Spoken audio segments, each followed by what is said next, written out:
Hello l'équipe, j'espère que tu vas bien. Moi ça va super, quoique un petit peu enrhumé, je vais pas te cacher, donc si on parle comme ça c'est normal. Bref, on se retrouve aujourd'hui pour une vidéo un petit peu particulière. Nous n'allons pas parler seulement de crypto-monnaie, mais bien plus particulièrement de NFT. Et oui, je me suis dit que ça t'intéresserait pour changer, qu'aujourd'hui on parle tous les deux d'une collection NFT que j'affectionne particulièrement vis-à-vis de sa roadmap, son projet, mais aussi vis-à-vis tout simplement de sa collection. Je vais donc t'expliquer aujourd'hui ce qu'est la collection NFT The Moon Boys, quels sont leurs objectifs, quelle est la catégorie de ce type de NFT, comment peut-on justement classifier les NFT qui sont dans cette collection, et bien entendu à la fin je te montrerai ma petite collection personnelle que j'ai dans ce projet. En tout cas, si ces vidéos sur des collections NFT que j'affectionne particulièrement t'intéressent, n'hésite pas à me le faire savoir comme d'habitude avec ton meilleur like, ça me fait extrêmement plaisir. Bref, trêve de bavardage, on est parti.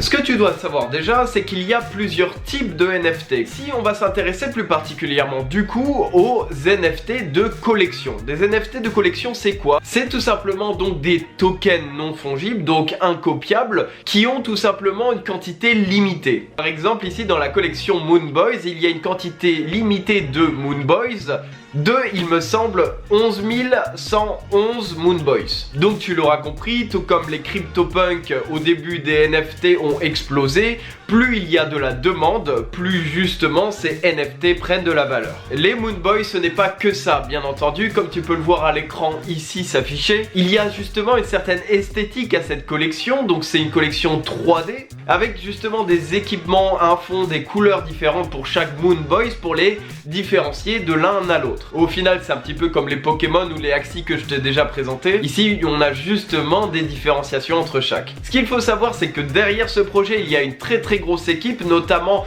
une très grosse force de communication, et ce qui fait aussi d'ailleurs la plus-value à ce projet, étant donné qu'ils n'auront pas de mal à communiquer sur leur collection et sur les projets futurs qui vont arriver. Et du coup, tu attends que ça et tu vois bien là où je veux en revenir. Je pense que de toute manière, tu l'as vu dans la miniature de cette vidéo, les Moon Boys auront pour un de leurs projets, donc ce n'est pas le seul, de faire partir l'un des holders de Moon Boys, donc quelqu'un qui garde une NFT Moon Boys, pour le faire tout simplement partir dans l'espace, et je pense plus particulièrement sur la Lune. Bon, bien entendu, ce n'est pas encore quelque chose de réalisable aujourd'hui, mais tu imagines bien que d'ici quelques années, quand justement SpaceX ou d'autres entreprises auront commencé à commercialiser des vols interstellaires, et bien tout simplement l'engagement de ce projet NFT, c'est de faire partir l'une de ces personnes-là dans l'espace. Et pour moi, rien que ça, je valide à 10 000%. Ce projet, tu l'auras compris, fait tout simplement allusion aux personnes qui achètent très bas quelque chose, qui hold pendant des années, des mois, pour justement avoir un projet comme par exemple le Solana ou le Bitcoin en 2013, faire du x1000, x10 000, x100 et de dire justement l'expression to the moon. Maintenant, nous allons donc nous intéresser plus particulièrement à comment acheter des Moon Boys, où est-ce qu'on peut en trouver, quel est le prix le plus faible que tu peux trouver tout simplement sur internet de justement cette fameuse collection. Du coup, je vais te décaler un petit peu, voilà, comme ça tu verras sur mon deuxième écran un petit peu la collection qui est donc sur OpenSea. OpenSea, l'un des plus gros sites de NFT, pour ne pas dire en tout cas le plus gros. Ici tu peux voir donc du coup que le floor price est de quasiment 0,1 Ether, ce qui approximativement représente 350 € grosso modo. Donc l'idée c'est qu'une fois que tu arrives justement sur OpenSea, si tu n'as pas l'habitude, il faut tout simplement cliquer sur Buy Now pour que tu puisses trouver tout simplement ceux qui ne sont pas en enchère, mais ceux que tu peux tout simplement acheter immédiatement sur la plateforme. Donc je le précise bien tout simplement que je ne suis pas du tout payé par l'équipe pour en parler, et d'ailleurs ce système là de Buy Now et comment procéder pour un achat sur OpenSea, ça te permettra tout simplement d'acheter n'importe quelle collection, que ce soit Moon Boys ou pas, sur OpenSea, comme ça tu le sais et c'est toujours bon à prendre. Donc une fois voilà que tu vois ces collections, tu peux voir du coup les premiers prix, et justement pour pouvoir commencer à acheter ton premier NFT, c'est tout simplement de te connecter à un wallet MetaMask. Donc donc de faire transférer par exemple de Binance de l'Ethereum sur ton wallet MetaMask. Donc wallet MetaMask qui est une extension Google, hein, c'est comme par exemple AdBlock pour les pubs, etc. Et l'idée c'est que ce wallet là te permettra d'acheter directement sur la plateforme des NFT et donc par exemple des Moonboys. Ce qu'il faut bien prendre en compte, c'est que par exemple les Moonboys et OpenSea en général fonctionnent sur l'Ethereum. Et l'Ethereum, tu le sais bien, si tu suis cette chaîne depuis un bout de temps, il rentre souvent en congestion et en ce moment il y a toujours des frais assez exorbitants, je trouve, en tout cas pour des plus petites sommes. Ce qui fait tout simplement que si tu veux acheter un NFT sur OpenSea, il te faudra prendre en compte que tu auras des frais de transfert assez lourds pour tout simplement éviter le moment où tu transféreras de l'argent sur ton compte MetaMask et que là tu te rends tout simplement compte que tu n'as pas assez d'argent pour acheter ce NFT et donc t'éviter 3-4 transferts inutiles étant donné que tout simplement avec les frais de transfert tu n'as pas assez pour l'acheter. Je te parle de mon expérience, donc si je peux te sauver 50 balles c'est toujours ça de prix. Donc voilà, maintenant que tu sais à peu près comment acheter ou t'informer en tout cas sur ces NFT, que ce soit sur cette collection là ou tout simplement sur OpenSea, tu as aussi un site qui pourra te servir qui s'appelle Rarity Tools et qui te permet tout simplement sur justement des NFT de collection par exemple, de savoir quelle est la rareté du potentiel NFT, du potentiel Moonboys, du potentiel CryptoPunk que tu vas acheter sur la plateforme OpenSea. L'idée c'est que par exemple ici tu peux avoir un tri en mettant par exemple, je sais pas, je veux acheter un Moonboys pour 0,5 Ether, ce qui est un équivalent je dirais de à peu près 1500-2000 euros. Donc voilà, une fois que tu as mis tes 0,5 Ether en maximum d'achat, maintenant tu peux justement ici sélectionner par ordre de rareté pour justement avoir les Moonboys qui sont les plus intéressants avec ton prix que tu as mis là. Donc ici par exemple tu vois, pour 0,5 Ethereum tu as justement le numéro 529e sur 11 111 Moonboys, donc ça veut dire quand même que tu as grosso modo dans le top 10% des plus rares et il vaut du coup la valeur de 0,5 Ether. C'est pas grave en tout cas si tu vois pas très bien, l'idée c'est surtout que tu retiennes et que tu puisses comprendre un petit peu le principe de rareté des collections et où les trouver et comment s'organiser un petit peu dans ce fil. Voilà, grosso modo comme tu l'auras compris, plus un NFT est rare, plus un Moonboys est rare, plus un CryptoPunk est rare ou j'en passe, plus il sera donc cher et plus tu pourras en tirer des bénéfices potentiellement plus tard. Ce qu'il faut retenir, c'est que justement les NFT sont complètement différentes par rapport à des cryptos basiques. C'est-à-dire que tu ne vas pas par exemple chercher la même stratégie pour un shitcoin, donc acheter très bas, revendre très haut le plus rapidement possible parce que tu sais très bien qu'il n'y a pas de fondamental derrière. Ici c'est totalement le contraire.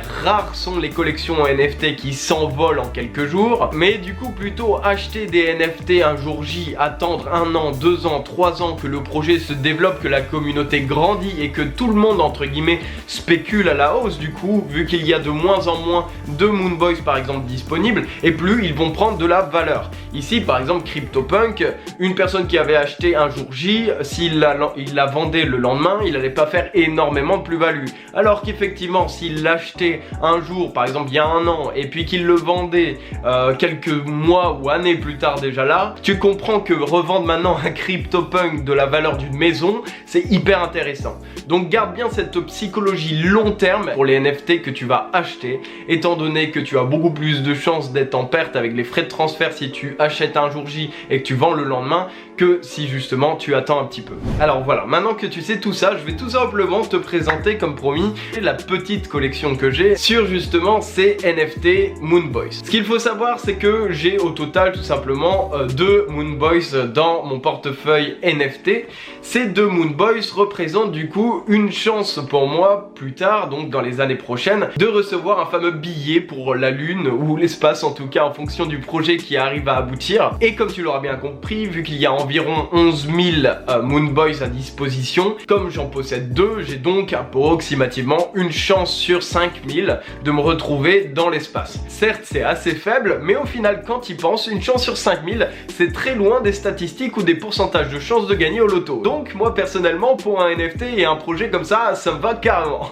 Donc tu l'auras compris, en plus de la collection et tout ça, moi personnellement ça me fait complètement kiffer. Bref, trêve de bavardage, je vais te présenter tout ça. Donc voilà, tu le vois derrière moi, moi, le premier Moon Boys que j'ai à te présenter, c'est Timmy. Je l'ai surnommé comme ça, je le trouve mignon, donc je me suis dit, petit nom mignon, ça se voit qu'il a pas envie de buter des zombies à la tronçonneuse, donc du coup, on va l'appeler avec un petit nom comme ça, quoi.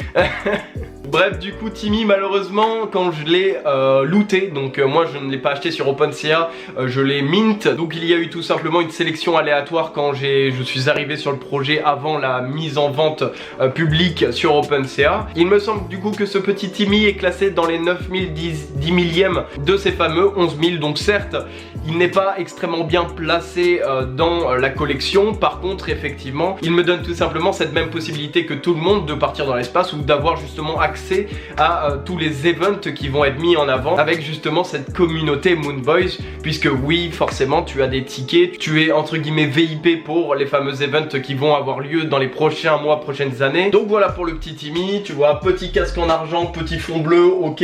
On va pas commencer à avoir des appréhensions sur sa personnalité, il y peut rien s'il a du rouge sur lui, le coco. Et voilà, petit accessoire doré, c'est toujours ça de prix, voilà. Bon bref, voilà, ça c'était mon petit Timmy, premier NFT Moon Boys de ma collection. Et donc nous allons maintenant passer au deuxième Moon Boys que je possède dans mon portefeuille. C'est tout simplement Arthur. Voilà, Arthur, je te présente Michel, Arthur. Grosso modo, Arthur est beaucoup plus intéressant que le précédent. C'est tout simplement puisque Arthur fait partie du top 3000 des Moon Boys. Donc ça commence à être déjà beaucoup mieux au niveau de la rareté. Il a, il me semble, un score de rareté de 86 que tu peux d'ailleurs voir sur le même site Rarity Tools, pardon. Voilà, quand tu notes par exemple le numéro du fameux Moon Boys, on voit du coup la note de rareté qui est ici de 83, donc tu le vois pas, je te décale un petit peu, comme ça tu le vois peut-être. Et l'idée c'est que je trouve qu'il est beaucoup plus stylé que le précédent, puisque tout simplement il a des ailes en épée derrière argenté, donc ça pour le coup c'est vraiment cool. Petite auréole pour faire bien stylé, petit casque avec un papillon qui fait des yeux. Enfin bref, tout ça fait que du coup sa valeur est à peu près 5 à 6 fois supérieure, en tout cas pour ma part, pour celui-ci, au floor price qu'on a vu tout à l'heure de 0,1 Ether, tout simplement du fait de son classement, de justement son esthétique et des accessoires qu'il possède. Bref, du coup voilà, cette vidéo est à présent terminée, j'espère qu'elle t'aura plu et que cette petite découverte NFT t'aura fait plaisir. Si tu souhaites en avoir plus sur la chaîne, n'hésite pas à me le faire savoir, que ce soit en commentant, en mettant un petit like, ça me ferait extrêmement plaisir. Je vais bientôt d'ailleurs sortir ma formation, donc une formation gratuite et une formation premium sur la chaîne, tout simplement pour justement t'aider à mieux comprendre ces écosystèmes de crypto-monnaies, comment bien diversifier un portefeuille, tout ça. Enfin bref, tu auras beaucoup plus de détails quand ça va sortir. J'essaye de me fixer pour dimanche prochain pour vraiment finir tout ça. Je te tiens en tout cas au courant sur les réseaux, sur Telegram, donc n'hésite pas à me rejoindre. Bref, en tout cas, moi je te souhaite un excellent dimanche à toi, une bonne semaine bien entendu. Et on se dit donc tous les deux à dimanche prochain pour une nouvelle vidéo. C'était Valentin pour vous servir. Allez, salut!